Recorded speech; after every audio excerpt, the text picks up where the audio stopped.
I think at this point all of us have probably been to at least one of these, but if you haven't, welcome once again, as we do at the beginning of every time. What we're doing here in the first session every morning is we are very narrowly looking at the Rebbe's perspective on something, which means we're not looking at anybody else's perspective. There are other perspectives out there. Today we're focusing exclusively on what the Rebbe has to say about specific topics. That's what we do in the first half of the day. In the second half of the day, we do a much more holistic approach where we look at, in general, what all the way from Shas and Poskim all the way through to the present has to say about certain issues. If you're interested in that approach, we have that one starting at 12 o'clock. Right now, our big question is, what does the Rebbe think, what does the Rebbe want on interesting topics, hopefully interesting topics. And the hopefully interesting topic we're going for today is yoga, breathwork, and meditation. To put my cards on the table, I have nothing on breathwork specifically. I don't even know that breathwork was a thing. I mean, obviously people have been breathing for a very long time, but I don't think that breathing's an old thing. But breathwork itself is a relatively new phenomenon, at least as far as I'm aware of it. But I suspect, don't just suspect, I'm quite convinced that the lessons we can learn from the Rebbe's specific letters about yoga and about meditation will apply equally to breathwork and to a lot of these things that are meant to recreationally and sometimes psychologically calm us down, give us peace of mind, and help us approach the world in a more sane and regular way without medication, which is really what I'm looking at right now. The Rebbe's approach to calming the mind without medication, which I think generally is what we would consider breathwork, yoga, meditation, and all sorts of related disciplines. So if these are things you're interested in, this is a day for you. Also, cards on the table. I'm not sure it's going to be a good day for you, but this is a day for you. We are not necessarily going to come out, rah, go yoga, go meditation, but we will see that there's room for these sorts of practices when done in a proper kosher way. So without further ado, let's let the Rebbe speak for himself at some length. How many of you still have the hard copies? It's okay. I'm putting it all on the screen. It was really just a curiosity for me. But the hard copy does have the full version of this very long, very, very long section of the Rebbe's discussion. This Sikha that's up on the screen, that we're going to read a lot of, it's going to be the longest chunk of text I've ever showed you. It's like 4 pages long of just the Rebbe talking. Obviously, we'll talk between, we'll bring it out, but it's a long chunk of text. And the reason why I'm bringing this instead of anything else is because we have something like, literally, 30-something odd letters from the Rebbe about meditation, about what he wants out of meditation, what kind of meditation is good and what kind of meditation is straight up evil. And they all are reflected, as far as I can tell, in this one sikha, meaning that if you know this one piece of material, you have behind this a good 20 or 30 other letters, which means it's very representative. It's not at all cherry picking. And therefore I want to go through it nice and slowly. This is the majority of what we're going to do today. We're going to look at this, plus one letter on yoga, plus some slides that I put together to sort of summarize, bring in maybe a little bit of the science as well, and we'll talk it out. That's the plan for today. So fewer letters for today, but maybe more material, and we begin. This is in Sechas Kodesh. This was said in the year, I always have to translate numbers in my head. That would be Lamed Tes, which would be 79. 79. So this is 1979. The Rebbe is talking about meditation. And his major concern at this point is something known as transcendental meditation. The lie of transcendental meditation is that one transcends with it. One does not transcend, one buries themselves with it. It is idolatrous. The version of it that was going around in the 1970s, of course. And the Rebbe, therefore, as you can guess, is not going to be happy with Jews doing idolatry. But beyond that, I think a lot of this letter is quite surprising. So I'm going to move my big head out of the way and read a little bit. The Rebbe says, there is an issue connected with the physical and psychological health of many Jews that demands attention. Just starting off with the fact that if something is concerning a lot of Jews, we care about it. That is a shita. It's not the point of this letter, but it's something worth remembering. If something concerns a lot of Jews, the Rebbe's position is the Jewish people begin caring about it because it affects a whole lot of us. We're all one Jewish body, we're all one people. It is quite possible that these words will have no effect. The Rebbe knows his audience. Nevertheless, the health of a Jew is such an important matter that efforts should be made even when there is not a sure chance of success. I will note that although I don't want to say, God forbid, negative things about the Jewish people, or God forbid, negative things about the Chassidim of the Rebbe, we have been okay at listening up to what the Rebbe has to say. We've been okay at it. And okay might be a little more generous than I should be. The Rebbe had some big ideas that we took up immediately. The Rebbe has a lot of big ideas that we still have not touched. And the Rebbe has a lot of big ideas that would really make the world a lot better that everybody has soundly ignored. So the Rebbe does know his audience. They wrote a book a while back compiling all of the Rebbe's big ideas about how to keep the land of Israel safe. And if anybody kept these ideas, there wouldn't be any more death and destruction in Israel. Mashiach would be here long since. If anybody would listen to these pieces of advice, you'd have complete security in our land. We'd all be living there with security and happiness, and our enemies as well would not be our enemies. The Rebbe speaks again and again about how to make sure that both Jews and Arabs never die again in this conflict, and his advice is correct. You know what they named this book? I'll translate it in English, but the name of this book is I Call Out and No One Answers. It's the book named No One Listens to Me. That's what they named the book. So yeah, it's a lot of really good pieces of advice people don't listen to. The Rebbe does know his audience. So he says, I have some ideas. I know half the room's going to reject them. I'm going to say them anyway because health matters. Okay. This issue is the idea of meditation. Meditation, all the underlines are my emphasis. The Rebbe doesn't emphasize these points, they're mine. Meditation has its roots in the very beginning of Jewish heritage. This is important. The Rebbe is not throwing meditation out the window. He goes on to say in this paragraph that Avram, Yitzchak, and Yaakov, Sarah, Rivka, Rachel, and Leah were involved in meditation. They chose the lives of shepherds specifically because they wanted to be out in nature, away from the busy cities, calming their mind, communing with God Almighty. The idea not just of focusing our minds on one topic, but of doing it in a degree of solitude, of removing ourselves from the hullabaloo of society and hiding in a corner somewhere to just be calm and one with God, is a Jewish concept. So much so that our forefathers did it. Torah commentaries explain that Avram and other patriarchs chose to be shepherds, etc., etc. I think I summarized that well enough. We can keep moving. But look, he even used the word hubbub. Obviously, it's a translation, but the translator used hubbub. The same holds true today, says the Rebbe. There are certain aspects of psychological health and tranquility that can be attained by taking oneself out of contact with the surrounding hullabaloo and tumult of life. Must be where I got the word from. By retreating into solitude, not necessarily leaving the city. Note what the Rebbe is saying here. Retreating into solitude does not mean that you have to hide in the wilderness. It just means sometimes you need to be alone for a second. The Rebbe is here very subtly pushing back on the idea that one can only reach enlightenment if they don't live around people. That is not a Jewish concept. We interact with each other. We raise each other up. By showing love to our neighbor, we commune with God Almighty. But that doesn't mean that I can't have 5 minutes alone in a room to think to myself. So the Rebbe is saying you don't have to retreat from the city. But absolutely there is a legitimate idea that my psychological health will be better if every now and then I sit alone with my thoughts and I'm not constantly in the thick of it. The Rebbe recognizes this as a value. By withdrawing into seclusion for a period of time, one may attain psychological health and peace of mind, which I think we can all agree is a pretty good thing. This manner of behaving strengthens the individual and guards his mental health. Good. This process involves withdrawing from the clamor and tumult of the street and meditating on an object that brings about serenity and peace of mind. So far, so good. No one has any problems. Everybody can do meditation, and we can all go home. The Torah statement, behold, I've set before you your life and goodness, death and evil, is applicable to all matters. Here comes the tricky part. Everything in life can be used for both good and evil, the Rebbe has on the screen behind me. You can all read. You don't need me to read every line to you. I'm going to summarize around some of these paragraphs because they're long. The Rebbe says up here, the sun, moon, and the stars are objectively good. We would not get very far if the sun stopped existing. We probably shouldn't pray for God to destroy the sun. However, the Talmud says that there were some very smart rabbis, or some very smart people, perhaps not rabbis, very smart people who said, let's pray for the destruction of the sun. Let's get rid of the sun. Why? People worship the sun. It's an idol. Let's destroy idols. And the rabbis of the Talmud said back, are you kidding me? We need the sun. We need the sun. Said, should the world be destroyed because of these fools worshiping the sun? So we recognize that everything in the world can be used for positive and evil, and that just because something's being used for evil doesn't mean it needs to be utterly destroyed, but it does mean that a Jew needs to be careful about what they use. Just because something has a positive use doesn't mean it can't end up being turned for very negative purposes. And the Rebbe says the same applies to meditation. Here we are on our topic for today. Though essentially positive, note that. The Rebbe is saying meditation is essentially positive. The idea of withdrawing from the entire, hello, hi, the entire idea, from my country. The entire idea of withdrawing from society at large for a couple minutes every day and meditating on something so that I'm able to calm my mind, and have better psychological health, this is a good idea. It's essentially a fine idea. Essentially positive. Meditation can also be used in a destructive manner.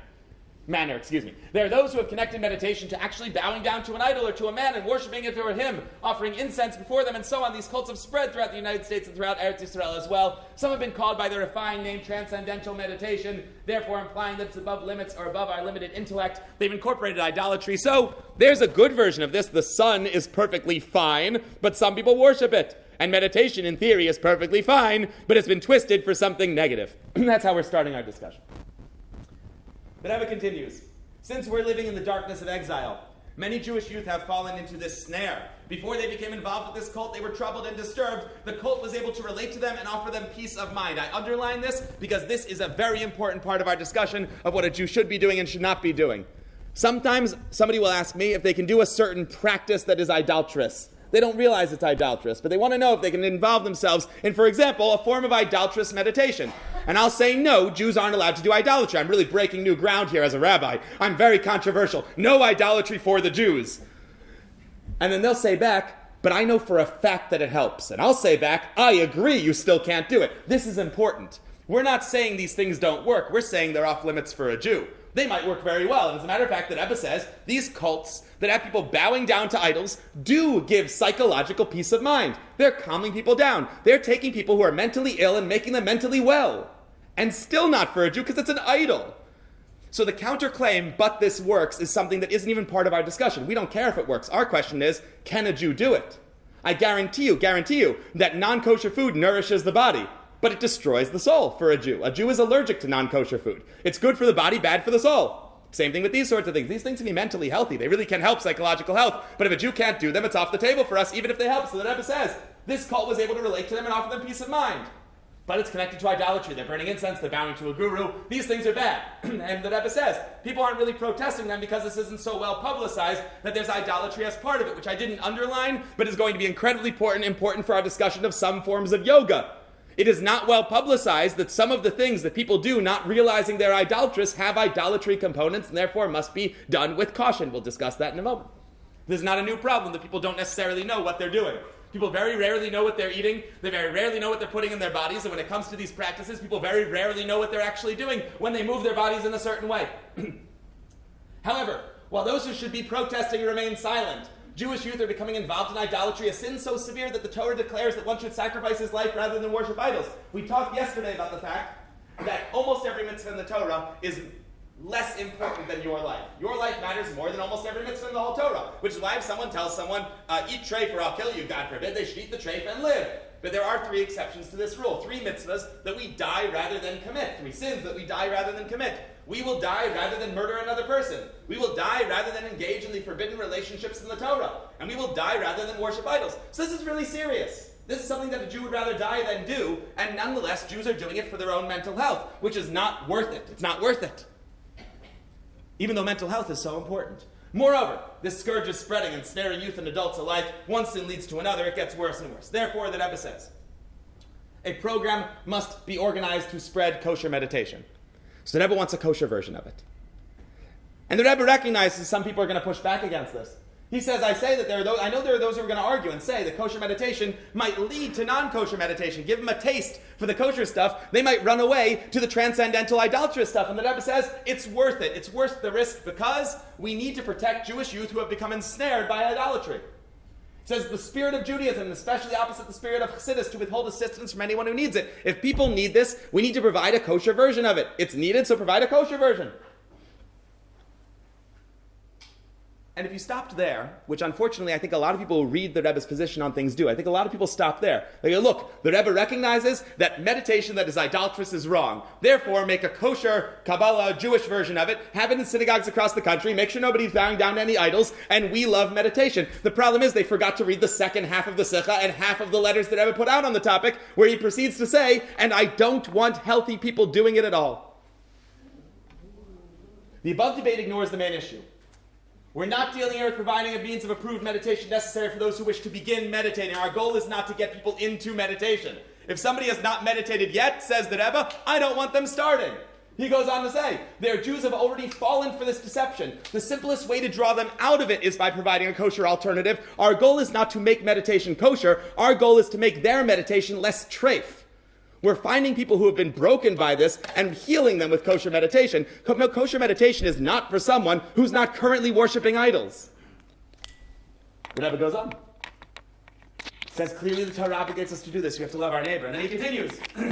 By instituting this program, 2 major factors must be taken into consideration. Number 1, in case this wasn't clear, here it is clear. Meditation should only be used by those who are in need of it. A psychologically healthy individual does not need to practice this. To the contrary, a healthy and calm individual who begins to withdraw within himself, or herself of course, through meditation, will only harm his or her mental health. Says the Rebbe, if you are psychologically healthy, this is not for you. Medication is for sick people. This is a medication. This is not a healthy recreational activity. Now, I will tell you once again what I opened the class with, because I'm looking at your faces and I know I'm in trouble. And if you had rotten vegetables, they'd be thrown. I'm telling you this. Our job today is to present the Rebbe's position. Take it up with him. I didn't write this, I hope you know. I didn't even translate it. I'm not apologizing. I'm saying this is what the Rebbe says. This is what the Rebbe says. And this is, now just clarifying, this is the Rebbe's statement. And I'm actually, you know what we're doing that's so nice about the text-based version of the class? You're not hearing my summaries, you're reading it. You're reading it. This is what the Rebbe says. And it's not once. This is representative of at least 20 or 30 letters that all say the same thing. So this is very much a shitta. This is a position. These are the Rebbe's words.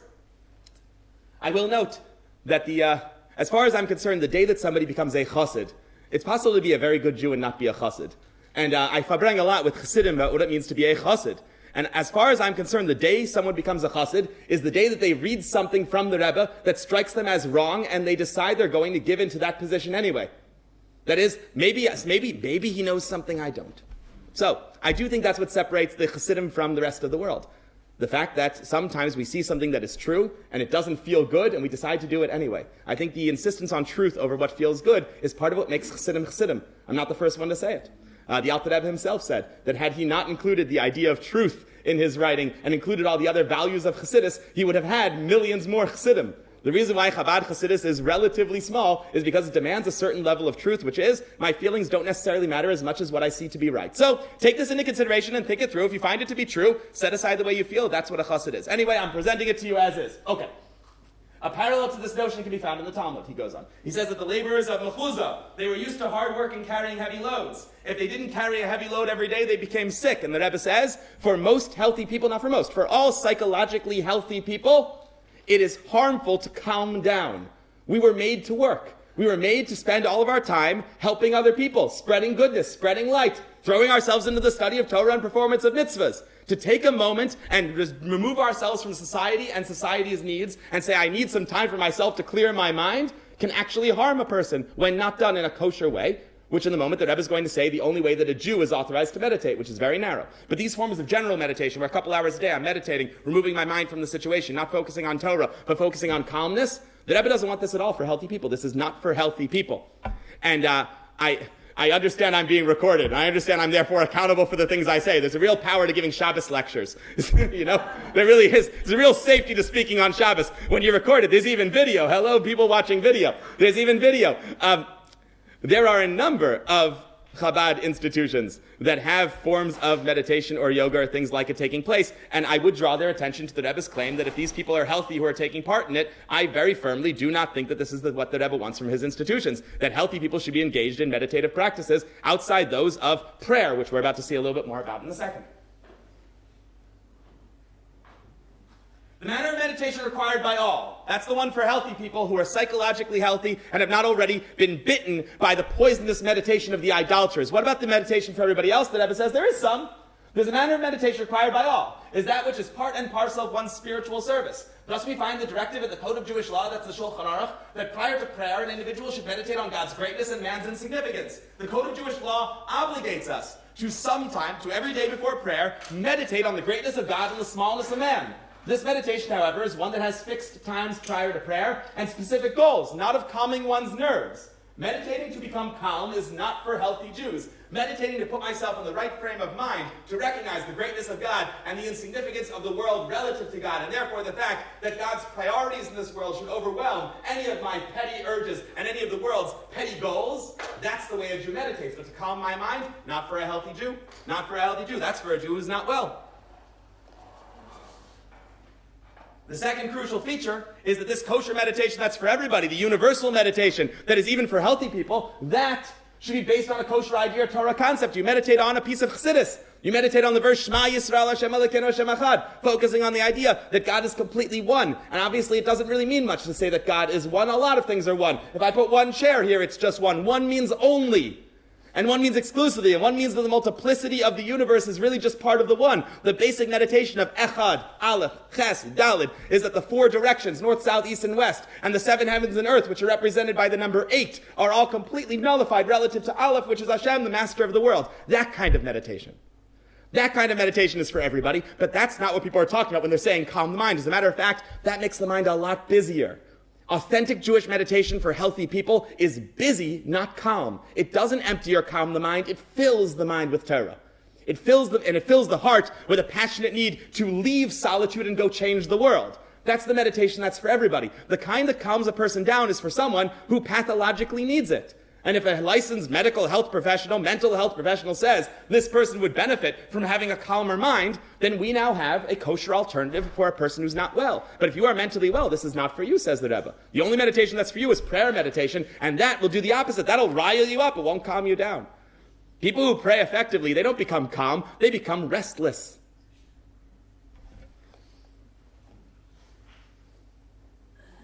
The Rebbe adds, you should be careful. All healing processes, there's some control exerted by the healer on the healed, and therefore we have to make sure that the professionals teaching this kind of therapeutic meditation know what they're doing and that they're ethical people. The Rebbe says you should recognize that meditation actually has a lot in common with drugs and other medications. This is a unique insight that scientists know, and the Rebbe has training in science, but I gotta tell you, outside of the Rebbe, you don't find really anybody outside of science who recognizes this. What do medicines do? What do neuromedicines do? Medicines that affect the brain in any way, or that affect our neurotransmitters. They're doing very much the same thing that certain forms of meditation accomplish. That is, that the belief that somehow it's safer for me to turn on and off certain things inside my mind without drugs than it is with drugs is not necessarily the case. We need to be cautious when messing around with our minds, whether we're doing it with drugs or doing it with idolatry, God forbid, or doing it with a form of meditation. These things are legitimate and therefore they need to be watched carefully. That's what's happening in this part. I want to keep on moving. In view of the current situation, the Rebbe says, I would like people who are already mental health professionals, because they're already in a field that's adjacent to meditation. I don't want new people getting involved in meditation to figure out how to make a kosher version of it. He says, psychologists, psychiatrists, they already know a little bit about mental health, hopefully a lot about mental health. So says the Rebbe, I'd like them to get involved in developing a kosher meditation program for those who have already been ensnared by idolatrous meditation and for the truly sick, not for the average healthy person attending a Chabad camp who wants to do kosher meditation. And yeah, that was specifically a reference to what happens in some camps. The Rebbe adds, I also don't want this connected to Torah at all. That's unique. That's interesting. Meaning, the legitimate meditation that's for every healthy person is only on Torah. And that's not really meditation. It's not the way you would define secular meditation. That's focusing on the greatness of God, filling your head and becoming ecstatic when it comes to prayer and becoming energized for the service of God Almighty. We're talking now, we've shifted back to talking about the Rebbe's kosher version of meditation for the sick. And in this kosher meditation for the sick, the Rebbe says, don't put any Torah in it. I don't want Kabbalah in it. I don't want Kabbalah meditation. I don't want it to be on like the Aleph Beis. Don't mess with this. Because what we're doing is we're creating a therapy for sick people. And a therapy for sick people that has too much Torah and Kabbalah in it might alienate people who need it. If we're developing a therapy, our goal is not to teach Torah. Our goal is to wean people off idolatry and make sick people well. So given that that's what we're doing here, don't you mix in any Kabbalah meditation into this. Kabbalah meditation is for somebody who's meditating before prayer who's healthy. This is the version of it that we're making, to wean people off who are sick. Don't mix in. We're almost done. Told you it's a long piece, but everything is essentially, every one of the Rebbe's big ideas about meditation is all contained in this one talk.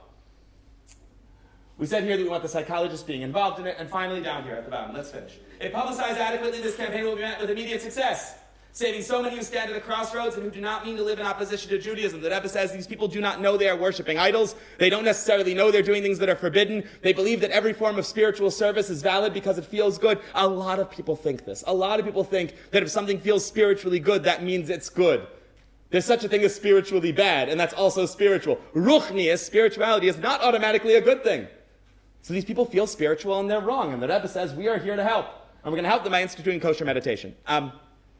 Before I go into yoga, because this is such a long piece, and I put together, just over here, some of the key points that we brought out in the talk, because I know we were all over the place. Let's just review our key points on the Rebbe's view on meditation.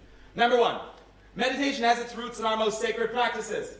We recognize that there can be some psychological improvement from meditating in solitude, but everything can be used for good or for evil. So on one hand, we get it. It has a place in Judaism. It comes from us originally. We are the originators of solitude meditation, but we have to understand that it can be used for good or, God forbid, used for evil.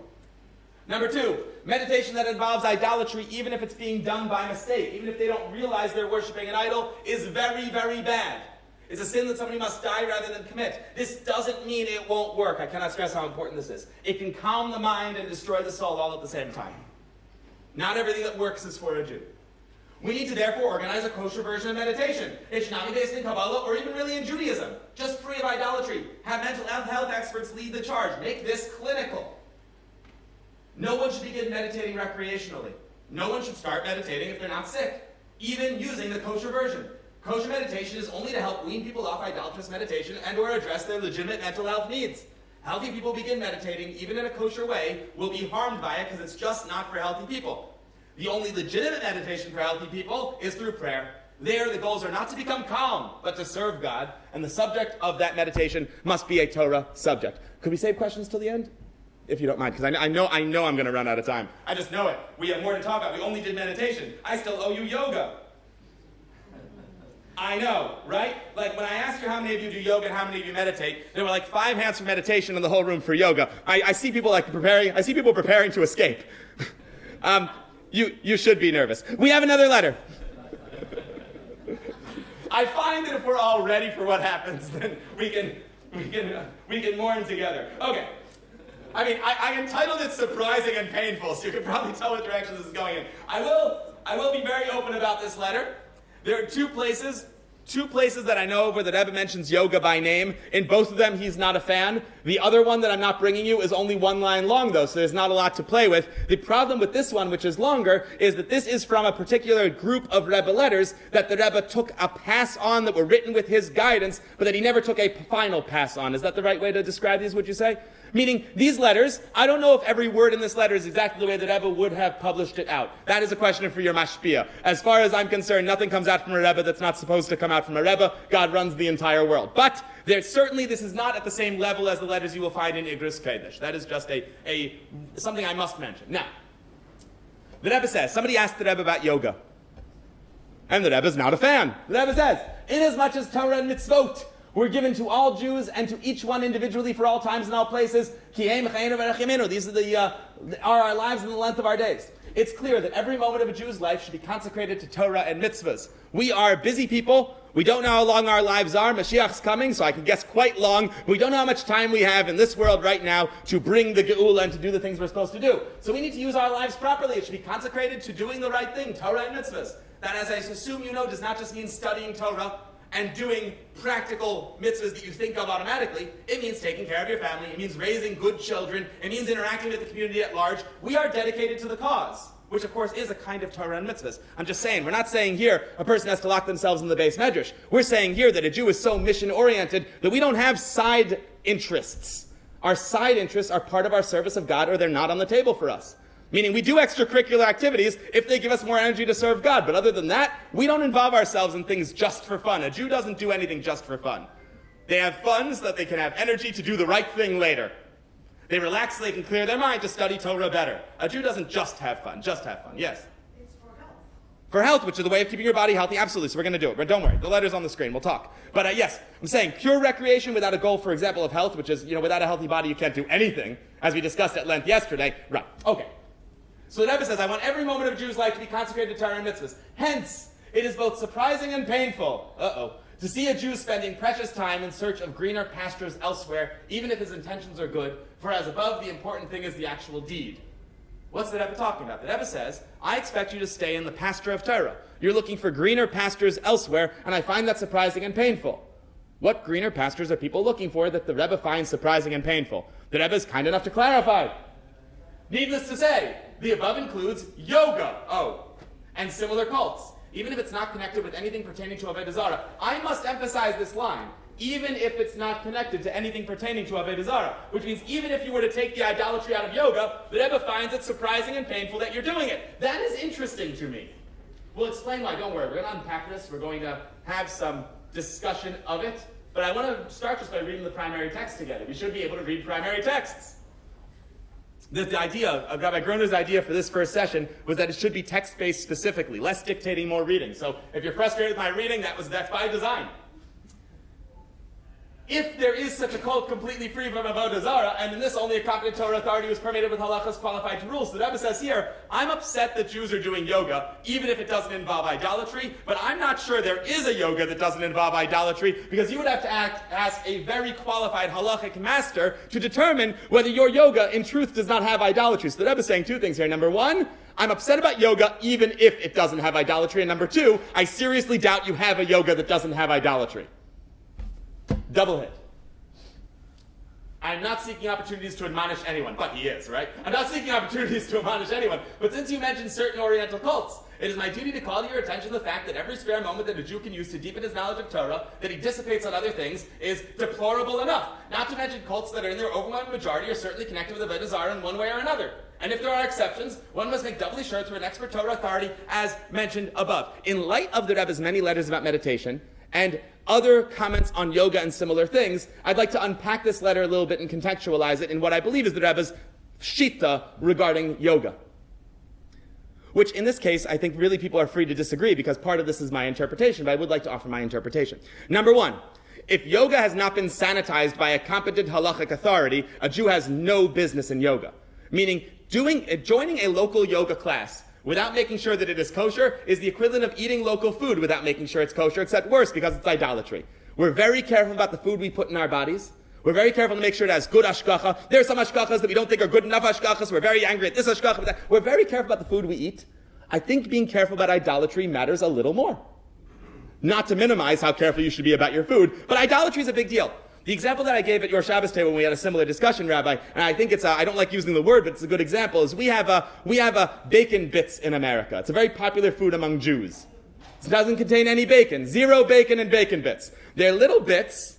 You sprinkle them on things. And they apparently taste like bacon. Thank God I wouldn't know. But they apparently taste just like bacon. And people sprinkle them on their food. They have a big OU on the front. They have a bunch of extra ashkacha. Sometimes there's Hebrew on the back just to tell you that it's super kosher. We used to have a joke in Israel that the way that you could tell that something wasn't kosher was that you'd have a picture of the Rebbe and the Baba Sali next to nothing, right? There's no tuda between them. That's But there's a bunch of Hebrew writing all over it. These things are very kosher. There's 0% bacon. There is such a thing in America as actual bacon bits. Bits of bacon. How can you tell if you're eating bacon or eating something kosher? You check the label.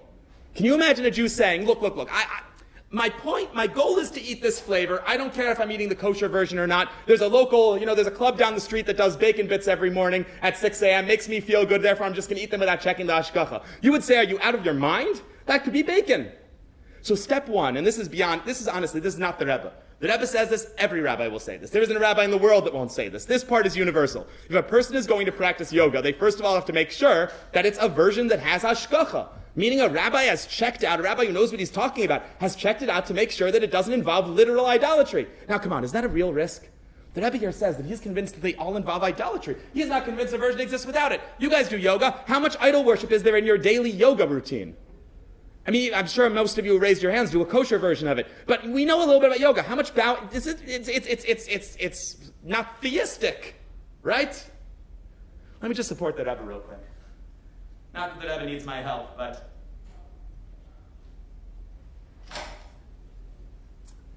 anybody like to learn a little bit of idolatry today? Rabbi, did you plan on me teaching idolatry? These two poses are both literal idolatry and done in almost every regular yoga class. This pose is called the dancer's pose, and the one on the bottom is called the sun salutation. Actually, I got them backwards. Thank God I don't know idolatry very well. The top one is sun salutation, and the bottom one is dancer's pose, I believe. Did I get them backwards, forwards? I got it backwards again. I was right the first time. Stick to your guns, Rabbi. Okay, one is dancer's pose and one is sun salutation. These are very common yoga poses. Both of them are literally the way that modern Hindus pray to their multiple gods. It's not an ancient idolatry that doesn't exist anymore. It's an active form of idolatry and an active form of recognizing that multiple gods, God forbid, created the world. As a matter of fact, a certain Hindu deity is often called Adi Yogi, the first one to practice yoga. Each of their various deities are evoked in yoga mantras. Yoga itself, if you ask a Hindu, they will tell you that the practice of yoga they recognize as being the world itself admitting that their polytheism is true.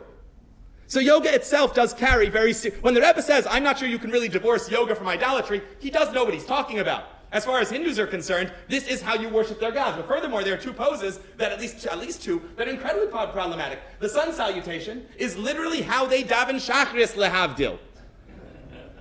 They go through these motions, and by going through these motions, they recognize that their sun god made the world. This is bonkers. This is ridiculous. How could a Jew be doing this? But Jews don't know any better. Let's go back to the Rebbe's meditation letter. They don't know what they're doing. And nonetheless, we should die rather than do this.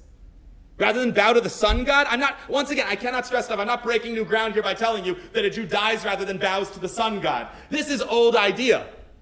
Abraham went into a furnace rather than this. Abraham the meditator. So, some of these are just not on the table. The dancer's pose is worship of one of their gods, symbolizing the fact when a person does the dancer's pose, they are in the Hindu tradition declaring that that god made the world. Obviously not for a Jew, not even for a non-Jew. That violates the 7 Noahide laws. How do you do exercise? Yeah. Hold on. We'll have time for questions, but also I'll address that one directly because it was a good one. These are very specific exercises. Change them and you're not worshiping a Hindu deity anymore. But how many of you knew that these 2 poses were worships of a Hindu deity prior to me telling you? Okay, that's why the Rebbe says you got to talk to a real qualified rabbi before doing stuff. A Jew could very easily, God forbid, end up worshiping idols by mistake if a rabbi qualified to rule in this area has not been consulted. Which is why, for starters, practicing a kind of yoga that is not under rabbinic supervision is significantly worse than eating bits of bacon not under supervision. It's very likely idolatry. So number one, it must be under rabbinic supervision. Now, there are forms of yoga. Should we? Yeah, go ahead. Can you name a rabbi? Absolutely, I can name a rabbi. A rabbi who is qualified to rule in this area and has ruled in this area and has specifically authorized particular forms while forbidding others and lists the names of people you can trust because he's watching what they're doing is Rav Ullman in Sydney. Rav Ullman, as a matter of fact, has specifically taken on this responsibility. There are other rabbis who have as well, but I have on hand letters from him naming people who you can trust to teach these methods because he's made sure that they're not involving idolatrous practices. So yeah, you have one quite locally who is incredibly qualified. And you have them all around the world. But yeah, Rav Ullman, I will note though, very important, some people have taken his certificate, removed the name parts where he says these individuals know what they're doing, and plastered it on their websites to pretend that Rav Ullman is just okay with this stuff. Which is not true at all. He had to write a letter clarifying that that's not the case, that he's reviewing specific methods, and if you don't know for sure that his hashkacha is on a modality, you can't use it. So this letter has been misused. He had to put out a second letter to clarify. But yes, under the modalities, under Rav Ullman's certification, you can be sure you're not doing anything forbidden. Which brings us to the second point in the Rebbe's letter, though. The Rebbe said in this other part of the letter, yeah, I know I had a motion code on there. You want to really make some enemies. Here we go. Maybe later. The Rebbe says here that even if it's not connected to Avodah Zarah, I'm not sure you could, says the Rebbe, but even if a competent Torah authority permeated with halacha, even if Rav Ullman removes, that is who the Rebbe is describing here, somebody like that, it's not a regular local Orthodox rabbi, it's community leaders who really know Jewish law. Even if they do that, the Rebbe says, I'm not happy with it. I still would find it surprising and painful. That's what the letter says.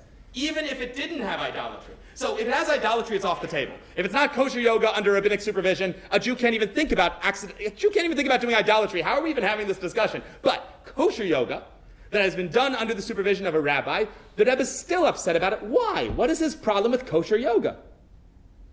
And there we have to look at the letter more carefully, and there we have to use some interpretation. Here, I get to be wrong. The first half, I can't be wrong. I mean, the first half, when I tell you that it is my considered opinion that Jews can't do idolatry, that's, But here, open to interpretation, I'm going to tell you what I think based on reading 20 or 30 of the Rebbe's letters that are all about this topic and around this topic. But please, if somebody has a different opinion and has seen these letters as well, that's why there's multiple mashpiyim in the world, multiple rabbis in the world. Talk to your rabbi and see if they disagree with me on this. But this is my understanding, especially in light of our meditation letter. The Rebbe does not want healthy people doing this. Because a healthy person can access all of the calmness and all of the fitness and all of the health and all of the things they need through Torah and mitzvahs. It is an unhealthy person who doesn't need Torah and mitzvahs. Meaning, that if a person, God forbid, gets sick, a person has cancer, there's nothing in Tanya that can cure cancer. We have nothing in the Talmud that can cure cancer anymore. The Talmud had old cures that stopped working 2,000 years ago because of nishtanu ateva, nature changing. Ask me more about it later. Those cures can't be used anymore. Rambam has nothing to say to cure cancer. If a person, God forbid, is sick, they have to go to a doctor nowadays.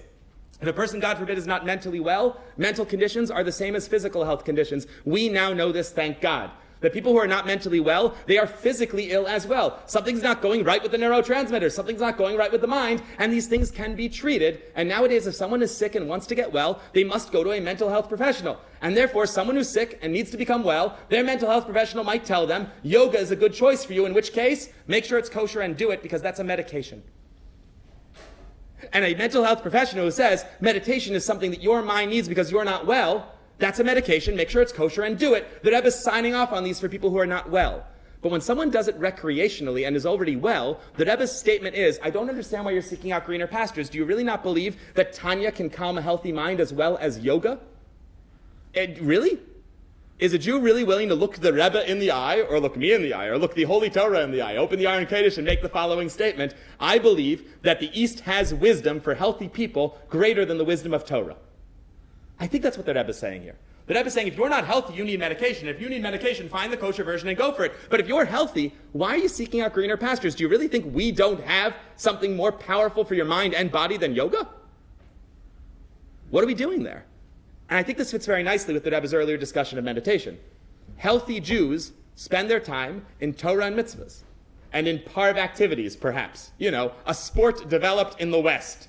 But to throw ourselves into, to take a practice that is clearly idolatrous, to remove the idolatry from it because we want to capture a little bit of the Eastern wisdom that was inspired by the idolaters in the first place, to technically get a heter on it because I need to practice it because I'm completely well and don't think Tanya can handle my urges, is not the way a Jew thinks through a problem. I think that's what the Rebbe means, I think. But that part is up for interpretation. When it comes to kosher yoga, ask your rabbi. When it comes to non-kosher yoga, you don't have to ask your rabbi. Everybody can agree that we should not be doing idolatry. It must be sanitized. It must be sanitized before we can take part in it. I've taken away all of your darlings. And after taking away all your darlings, I have 10 minutes left, yes?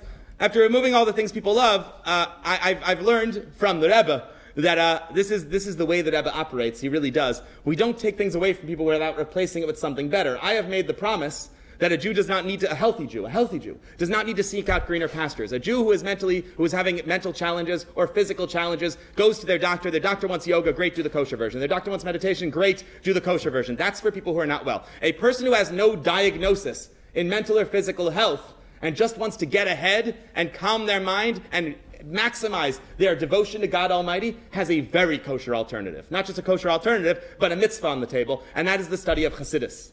That is the study of the mystical secrets of the Torah, specifically as explained by the Chabad Rebbe, starting with the Alter Rebbe and culminating in our Nasi Dairenu, our current Nasi.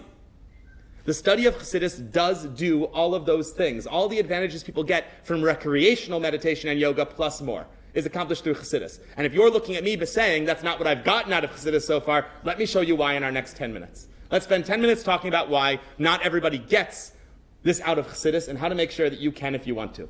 That's what I want to spend the last 10 minutes on, a healthier alternative.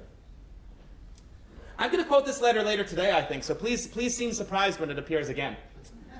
This is a letter to Nicholas Kodesh, Volume 7, page 58. I threw this on only this morning, so I didn't have time to translate it, but don't worry, I'll do it right now. The Rebbe says, I should give a little bit of background, only a little bit. Somebody wrote a letter to the Rebbe. I mentioned this to you at the table when we were having this discussion. One of my favorite letters. I'm very fond of this letter. Somebody writes to the Rebbe saying, the Rebbe's not a big fan. We're going to talk about this at around 12 o'clock among our medical discussions. The Rebbe really doesn't want people getting drunk. He really doesn't. The Rebbe's not a big fan of drunkenness, as we're going to discuss. Mind altering in general, the Rebbe's not a fan of. And Jewish law is not a fan of. Drunk and Jewish law really don't coincide very well, as we will defend thoroughly later on today. Drunk doesn't really work well with Judaism. So, the Rebbe doesn't like drunk. And the Rebbe starts publicizing that he wants Chassidim to drink a little less, which is a big ask, because Chassidim like their drink. And a Chassid writes to the Rebbe and says, I can't do it. I can't do it. I can't be a healthy, happy Jew if I am sober. I can't fabreng. I can't. I need to be drunk out of my mind to do this Jewish thing, and I don't know how to do it. I don't know how to do it. And he says to the Rebbe, I'd like to take it one step further. Dear Rebbe, you're changing the way we used to do things. Chassidim were always drunk. That's what we did. This guy comes from Russia. He goes, our tradition was inebriation. You can't cancel a Jewish custom. What are you doing? And the Rebbe says back, oh, you're right. It was the custom. And as a matter of fact, it used to make a lot of sense to be drunk, and it doesn't anymore. And the Rebbe writes, well, you wrote to me about the Indian amashka, the drinking. In my opinion, says the Rebbe, there's two reasons why stuff has changed since the olden days when Chassidim used to get drunk all the time. He says it used to be the custom was a whole lot of drinking of mashke, b'shulfi in a big amount. And one of the reasons he gives, so I'm not going to list both of them today, is ki nitnu kvar ha'keiches le'anash. People who study Chassidus and associate with the Chassidic brotherhood and sisterhood have already been given the following powers. Says the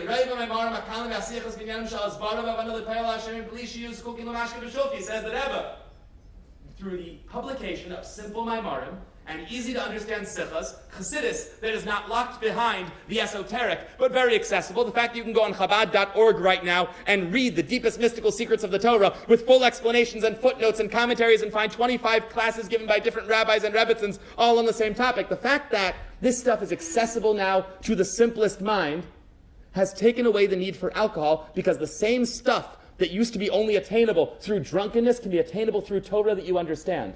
Let me unpack that one more time to really drive it home. The Rebbe is saying that if you want to feel drunk, you can without a hangover and without liver disease. It is absolutely possible, because of the ease of access of Chassidus nowadays, to be drunk on Teres HaChassidus. And whatever advantages people used to get by leaving their simple concerns behind and ascending through drunk can now be accomplished through Torah without the need for an artificial substance. I would like to add to this. Given the accessibility of Chassidus today, whatever good feelings come from meditation and yoga for a healthy person, not God forbid a sick person, for a healthy person, can be equally attained, if not better, through through Taras HaChassidus. What the Rebbe is saying here is there was a time where we needed to rely on sometimes unhealthy outside sources to inspire us, and we don't need to anymore. And the Rebbe says this in like the 70s. How much Chassidus has been published since the 70s? It's more accessible. Every single generation, every single year, every single day, we need artificial outside influences less to keep us healthy, sane, and productive. So sure, if somebody's not well, kosher yoga, kosher meditation. If someone's well, every day you need this other stuff a little bit less. The alcohol, God forbid, the drugs, God forbid, the hallucinogens, God forbid, the yoga, God forbid, the meditation, God forbid. You don't need it if you're healthy. If you're not healthy, of course you need medication. And sometimes the best medication is kosher yoga or kosher meditation, without a doubt. But a healthy person, welcome to Chassidus Chabad.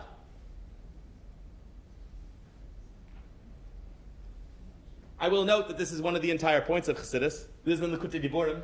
You'll find it in, I call it 3.5. That means it's in the third mimer, the third mimer in the Likutei Diborim, the fifth entry, which means you'll find it in book 1. I made up my own system for how to track the Likutei Diborim. I don't know if anybody uses it this way, but 3.5 is what I'm doing. Ask me if you need help finding it. Says the Frierdiker Rebbe. There he is right there. The Alter Rebbe said, the Alter Rebbe is the one who created Chassidus Chabad. He gets to tell us what it is. He's the only authority, really, on what this thing is. So the Alter Rebbe said that the entire point of Chassidus is to transform the nature of one's midos. If a person is lacking in the self-refining labor of practical avodah, then the entire point of Chassidus is missing. Meaning, if I learn the Torah of Chassidus and I don't yoga it, I don't meditate it, I don't drunk it.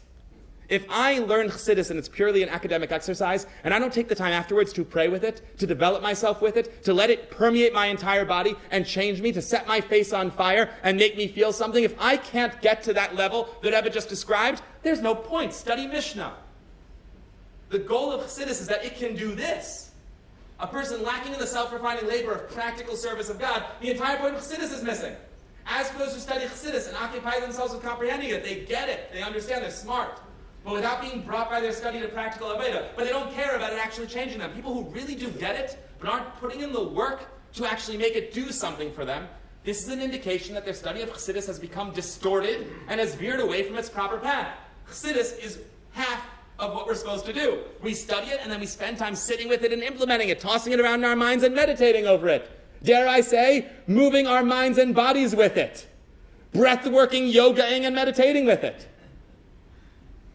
This isn't just kosher meditation and kosher yoga and kosher breath work. This is the reason why I was born in the first place. This is self-actualization par excellence. Available now to everybody in the entire world, because every day it gets a little easier to access these incredible secrets and make them incredibly practical. I only have a minute left.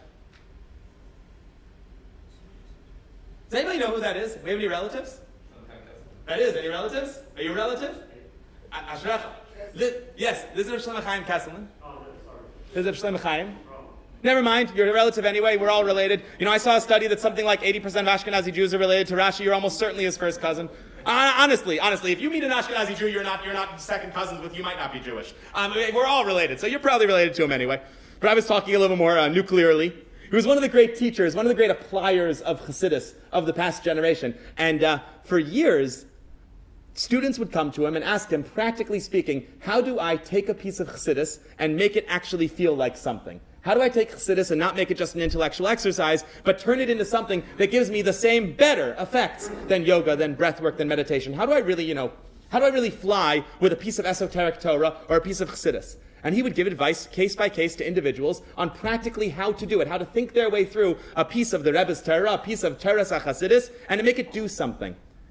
And those individuals did it, and they lived as healthy, happy Chassidim. And then one day, thank God, a bunch of them got together and wrote it all down in a book. And you can purchase this book nowadays, a list of Reb Shlomo Chaim's advice for taking Chassidus from the theoretical to the practical and getting the same feelings that people get out of yoga and breathwork and meditation, plus some from a mimer. And he has some basic advice, and obviously it's a whole book. But I wanted to pull out some real basic ones that anybody can try. And honestly, if you haven't tried it, you've missed out on the best part of Judaism. The best part of Judaism, in my opinion. The greatest feeling, the best part of Judaism is doing what God wants. The greatest feeling, though, is when you do this. Nothing feels this good.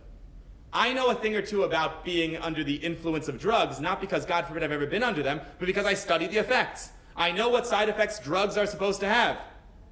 I've experienced almost every side effect by implementing this. It's not for special people. It's not for the righteous people. It's for anybody who has 30 minutes to sit down in front of a piece of Chassidus and try. It's open to anybody who's willing to give it a shot.